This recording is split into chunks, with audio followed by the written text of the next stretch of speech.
എന്റെയൊക്കെ ഫേവറേറ്റ് ചോക്ലേറ്റുകളിൽ ഒന്നാണ് കേട്ടോ ഈ ബൗണ്ടി ചോക്ലേറ്റ്. ഇത് കഴിക്കുമ്പോൾ ഞാൻ വിചാരിച്ചിരുന്നില്ല ഇത്ര സിമ്പിൾ ആയിട്ട് ഇത് റെഡിയാക്കാൻ പറ്റുമെന്ന്. അപ്പൊ നമുക്ക് റെസിപ്പി ഒന്ന് കണ്ടാലോ.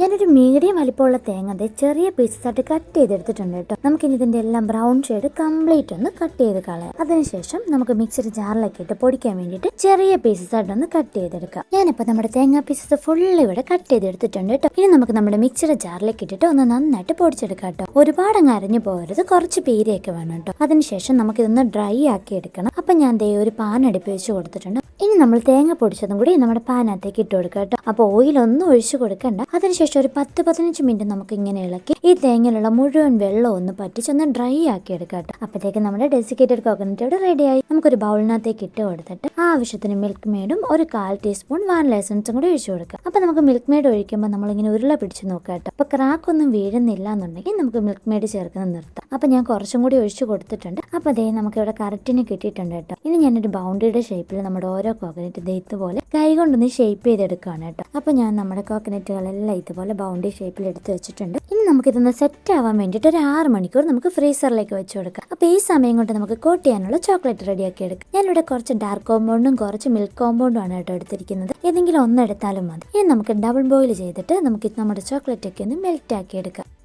അപ്പം നമ്മുടെ ചോക്ലേറ്റ് ഒക്കെ നന്നായിട്ട് മെൽറ്റ് ആക്കിയിട്ടുണ്ട്. ഇനി നമ്മുടെ തേങ്ങ മിക്സ് അവിടെ സെറ്റ് ആയിട്ടുണ്ട് കേട്ടോ. ഏകദേശം ഒരു 5 മണിക്കൂർ കഴിഞ്ഞിട്ടുണ്ട്. ഇനി നമുക്ക് നമ്മുടെ തേങ്ങ മിക്സ് നമ്മുടെ ചോക്ലേറ്റിലേക്ക് നമുക്ക് കോട്ട് ചെയ്തെടുക്കാം. നമ്മളിപ്പോൾ നന്നായിട്ടൊന്ന് കവർ ചെയ്തെടുത്തിട്ട് വേറൊരു പാത്രത്തിലേക്ക് വെച്ച് കൊടുക്കുന്നുണ്ട്. ഇത് നമുക്ക് വേഗം തന്നെ സെറ്റ് ആക്കിയിട്ട് കേട്ടോ. ഫ്രിഡ്ജിൽ വെക്കണമെന്നില്ല. എന്നാലും ഞാനൊരു 5 മിനിറ്റ് ഫ്രിഡ്ജിലും കൂടെ വെച്ചിട്ടാണ് കേട്ടോ എടുത്തത്. അപ്പോൾ അതോടെ കഴിഞ്ഞപ്പോഴത്തേക്കോ നമ്മുടെ ബൗണ്ടീസ് ഇവിടെ റെഡിയായി. കഴിക്കാനും നല്ല ടേസ്റ്റ് ആയിരുന്നു കേട്ടോ. അപ്പോൾ എല്ലാവരും ഒന്ന് ട്രൈ ചെയ്ത് നോക്കണേ.